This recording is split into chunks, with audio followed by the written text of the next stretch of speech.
ওই আল্লাহ আমাকে সব সময় দেখতেছেন, কিন্তু আমি আমার রবকে দেখতে পাই না। বিদায় আমি ইমানদার হওয়া সত্ত্বেও দুনিয়ার মোহে পাগল পারা হয়ে গুনাহের মধ্যে লিপ্ত।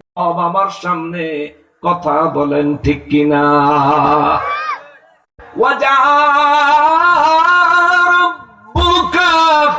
এই মানুষগুলোর সমস্ত কর্ম আমি আল্লাহ দেখি, কিন্তু মানুষগুলি আমারে দেখে না। কিন্তু হাশরের ময়দানে আমি রব্বুল ইজ্জত সবার সামনে আগমন করব। আল্লাহু আকবার। হাশরের ময়দানে আমি রব্বুল ইজ্জত সবার সামনে আগমন করব। সেদিন এমন পরিণতি হবে গো নবী, দুনিয়ার মানুষ তো মুসিবতে ভয়ের কারণে ইয়া নাফসি ইয়া নাফসি রব্বি ইয়া রব্বি ইয়া নাফসি বলতে বলতে হয়রান হয়ে যাবে। জিন জাতীয় এমন অবস্থায় পড়বে, মানুষের গুনাহ আছে, জিনেরও গুনাহ আছে, মানুষের নেক আছে, জিনেরও নেক আছে। নেক আর গুনাহের আমল মানুষও করে, জিন জাতীয় করে, কিন্তু ফেরেশতারা করে? ফেরেশতারা করে?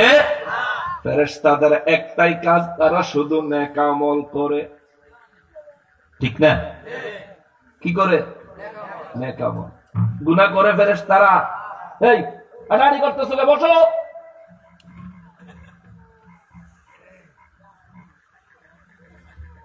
ভিডিও তুলত সামনে আয় সামনে তোমাকে দেখা দিই। বসো বসো, আয়ো বসো বসো বসো, আদর করে বস, বলছি আরাম করে বল, আসাম দিয়ে বল। তো হেমনে হেমনে তাও ব্যথ হয়ে যাবে না। আমরা ভাইরাল টেরেলে নাই, ছেলেটা সব করছে, তো ক্যামেরা তুলতো, তার একটু উঠাই দিই না, অসুবিধা হয়ে যাবো আপনি গো। আব্বা পরে টুপি মাথার দম লাগবো, টুপি আসেনি পকেটও গো। আচ্ছা আবার পরে আচ্ছা এমন বই লাগতো না, গরম দিয়ে আবার আইবা ডিস্টার্ব হইতে। আমি এমনি বাচ্চাদেরকে একটু বেশি ভালোবাসি, পোলাপেন একটু বেশি আদর করি, এটা আমার অভ্যাস, আমার ভালো লাগে। আমি বাচ্চাদেরকে একটু বেশি ইয়ে করি। আমি কমলাপুরে পুরাতন বাজার মসজিদে যখন নামাজ পড়াইতাম, আমার মসজিদে বাচ্চারা বুঝে যেত। আমার মসজিদের কিন্তু কোনো মহল্লা ছিল না, এটা এমন সাইডে পড়ছে, একদিকে রেলওয়ের আইসিডি গেট যেখানে বিদেশ থেকে মাল সামান আসে, আর আরেক দিকে হইলো রেলওয়ের নার্সারি। অর্থাৎ এমন একটা জায়গাতে মসজিদ, এটার আন্ডারে কোনো মহল্লা নাই। কিন্তু আমার মসজিদে এত পোলাপাই নাই, তো বাচ্চারা এলে আদর করতাম যে। এই জন্য আসলে আমাদের উচিত এটাই, বাচ্চারা মসজিদে আসলে দুষ্টমি করলে ওদেরকে আদর করা উচিত। কিন্তু আমাদের দেশে কিছু মুরব্বীরা আছে, ফুলাবেন দুষ্টমি করলে লাড়ি দিয়ে দূরে, ওরম করেন না। আপনাদের পরে এই আল্লাহর ঘর মসজিদের মুসল্লি হিসেবে খোরাক এরাই হবে। অতএব আপনারা এদেরকে আদর দিয়া, ভালোবাসা দিয়া মসজিদের দিকে ধাবিত করতে হবে। কথা বলেন ঠিক কিনা? নবীজি আদর করতেন বাচ্চাদেরকে, অনেক আদর করতেন। বাচ্চাদেরকে দেখলে নবীজি সালাম দিতেন। বাচ্চারা যে সালামের জবাব জোরে দিত, তার জন্য নবীজি খেজুর হাদিয়া দিতেন। সুবহানাল্লাহ। যে জবাব দিত না, তারে বলতেন আপনি জবাব দিলে আপনাকেও দিব। তো সালামের জবাব দিতেন, দিলে নবীজি তারও হাদিয়া দিতেন। যে একদিন আস্তে বলতো আর নবীজির কথায় জোরে বলতো, এই ব্যক্তি আর কোনদিন সালামের জবাব তো অনেক দূরের কথা, সে অনেক দূরের থেকে দেখলেই নবীজির সালাম দিতেন। আসসালাতু ওয়াসসালামু আলাইকা ইয়া রাসূলুল্লাহ সাল্লাল্লাহু আলাইহি ওয়াসাল্লাম বলে দৌড়ে নবীর সামনে এসে বলতেন, হুজুর আমি আজকে আগে সালাম দিছি। সুবহানাল্লাহ, জোরে কন্যা সুবহানাল্লাহ। হাত পাতাটা বুঝছেন তো? নবীজি সালাম দিলেও হাদিয়া দিতেন, নবীকে সালাম দিলেও নবীজি বাচ্চাদেরকে হাদিয়া দিতেন। জোরে কন্যা সুবহানাল্লাহ। যদিও এটারে অনেকে বলবে যে বাচ্চাদেরকে তো লোভ দেখাইলেন। না না, যে যেটা বুঝে। আজ যদি বাচ্চারা সামান্য দুনিয়াবি কোন জিনিসের মায়ায় মসজিদ মুখী হয়, যেদিন বুঝবে যে আসলে মসজিদ তো এটার লেগে আওনারে, মসজিদে আসা হচ্ছে পরকালের জিন্দিগিকে নূরানি করা, পরকালের জিন্দিগিকে জান্নাতবাসী করার জন্য মসজিদে আসা, তো মসজিদে আসার অভ্যাস তো তার আছে। ওই যেদিন বুঝতে আইসা পড়বে, তার ভিতরে তাকওয়া আইসা পড়বে, আল্লাহ রাব্বুল ইজ্জত তারে আল্লাহর ওলি হিসেবে কবুল করে নিবে। জোরে কন্যা সুবহানাল্লাহ। এই জন্য বাচ্চাদেরকে একটু মায়া করতে হবে, ভালোবাসতে হবে। তোমার নাম কি আব্বা? আশরাফুল। মাশাআল্লাহ, সুন্দর নাম, আশরাফুল। মুসলমানের আরে, আমার পেয়ারা নবীর উম্মতের আরে, মহান রব্বুল আলামিন সূরা ফাজরের 22 নম্বর আয়াতে কারিমার মধ্যে বলেন, নবী গো, ও নবী, দুনিয়ার মধ্যে মানুষ গুনাহ করে, নেক করে, জিন জাতি গুনাহ করে, নেক করে। মানুষের নেকের খাতা আছে, আবার গুনাহের খাতাও আছে। মানুষের নেক আমলের খাতা আছে, আবার পাপেরও খাতা আছে। কিন্তু ফেরেশতাদের কোনো পাপের খাতা নাই, কারণ তারা আল্লাহর হুকুমের বাইরে এক কদম চলেন না। আল্লাহর নির্দেশনার বাইরে তারা কোনো কিছুই করেন না।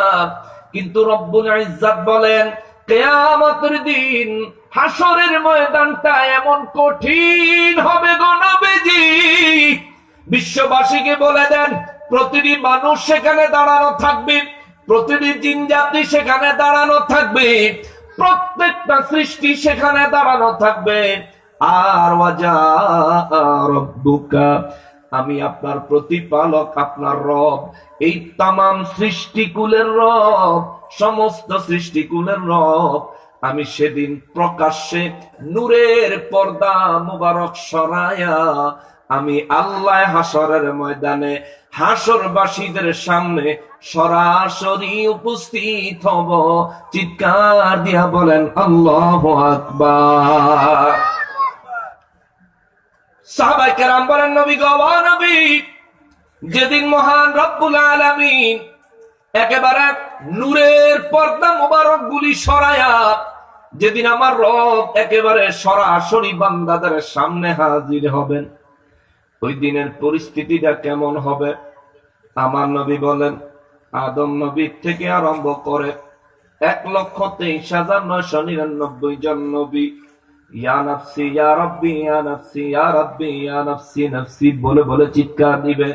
সমস্ত মানুষগুলো দিশাহারা পাগল পারা হয়ে যাবে, সমস্ত জিনজাতিগুলো দিশাহারা পাগল পারা হয়ে যাবে। শুধু তাই না, এমন কি ওয়াল মালাকু সাফফা সাফফা, আওয়াজ করে বলেন আল্লাহু আকবার। রব্বুল আলামিন বলেন, নবী গো, জানায়া দেন, সেদিন আমি রব্বুল আলামিনের ভয়ে, আমি রব্বুল আলামিনের ভয়ে ওই দিন সমস্ত ফেরেশতারা কাতারে কাতারে দাঁড়িয়ে যাবে। আল্লাহু আকবার। সারিবদ্ধ হয়ে দাঁড়ায় যাবে, লাইন ধরে দাঁড়ায় যাবে। আমার রব্বুল ইজ্জত বলেন, নবী গো, বিশ্ববাসীর জিনিসটা একটু বুঝাইয়া বলেন, বিষয়টা একটু বুঝাইয়া বলেন, বিশ্বের মানুষদেরকে অন্তর দিয়ে অনুধাবন করতে বলেন। যেই ফেরেশতারা কখনোই কোনো পাপ করে না, যেই ফেরেশতাদের দ্বারা কখনোই কোনো গুনাহ হয় না, ইয়া রাসূলুল্লাহ বিশ্ববাসীকে বলেন, ওয়াল মালাকু সাফফা সাফফা, ওই দিন এই ফেরেশতাগুলো সিরিয়ালে লাইনে সারিবদ্ধভাবে দাঁড়ায় যাবে। আমি আল্লাহর ভয়ে প্রকম্পিত হতে থাকবে। সমস্ত সৃষ্টি সেদিন শুধু কাঁপবে আর আত্মচিৎকার করবে।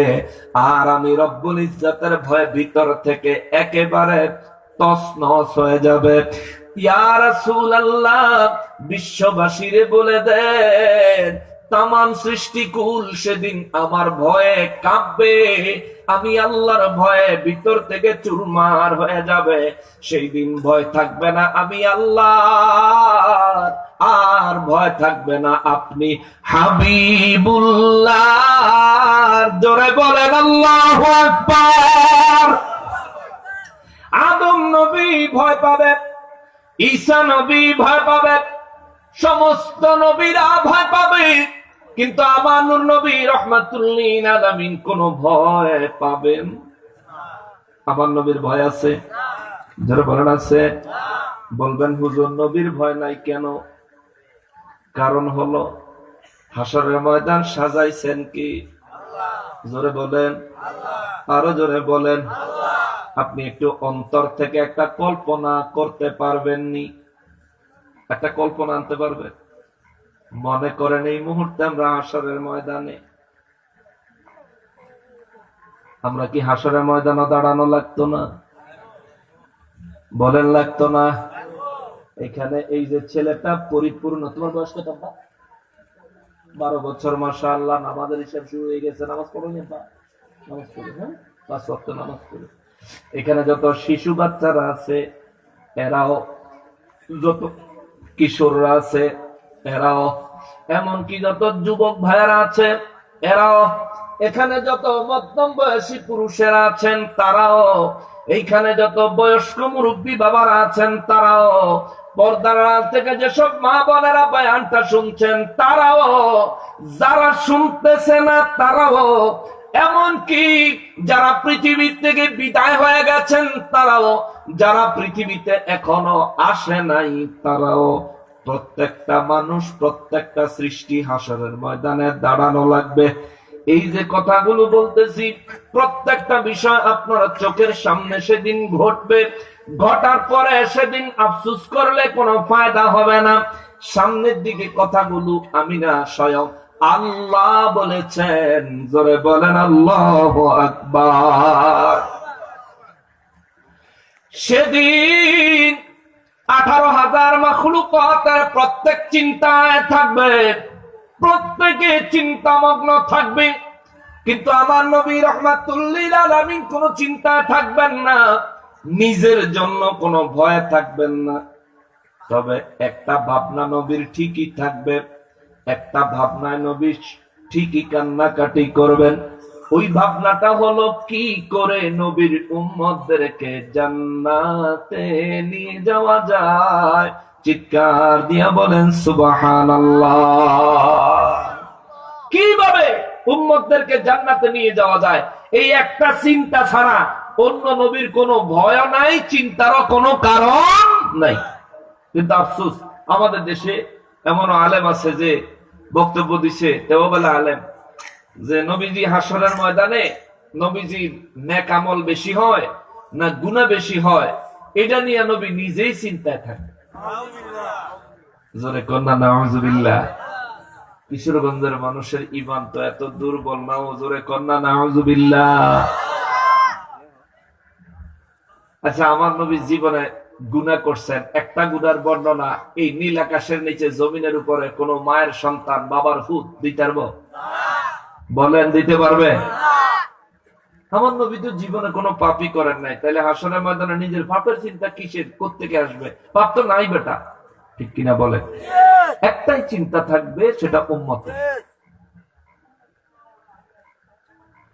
রব্বুল আলামিন আমার নূর নবী রাহমাতুল্লিল আলামিন কি বলেন? নবী গো, ও দয়াল নবীজি, বিশ্ববাসীদেরকে বলে দেন